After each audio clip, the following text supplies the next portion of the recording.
My name is David Harris. I'm CEO of American Jewish Committee.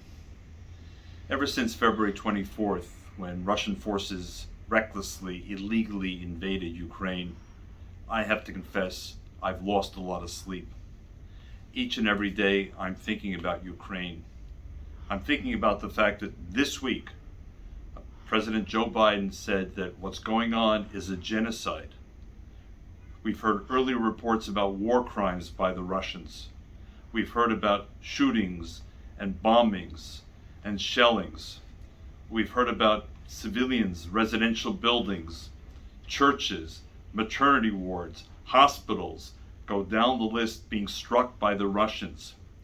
Millions of refugees, millions of displaced people, all because of the Russian invasion.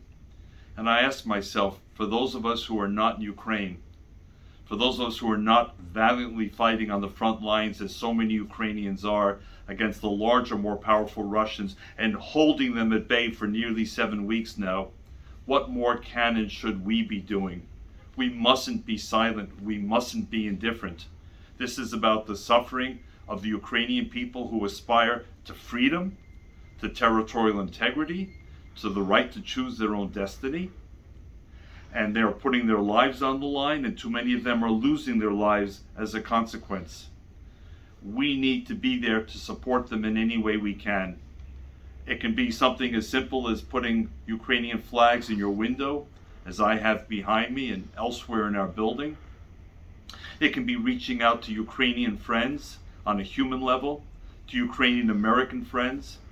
It can be supporting organizations on the ground, whether in Ukraine or in the surrounding region, that are offering humanitarian assistance. It can mean writing to members of Congress and saying, do everything you possibly can on behalf of the United States to support Ukraine.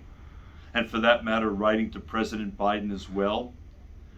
Lots of things. We at AJC from the beginning have tried to do our utmost. We've traveled to the Polish-Ukrainian border. We've met with refugees. We've brought some supplies. We transported some refugees onward to Warsaw and beyond. We've written to President Biden. We've spoken with members of Congress, and we'll be doing more of it. It's not enough. It can't be enough. The Ukrainian people are paying the highest price, whether as soldiers, as civilians, or as refugees. They're fighting to defend their freedom. And those of us around the world who care about freedom must stand with them, support them in every way possible, and the time should be right now.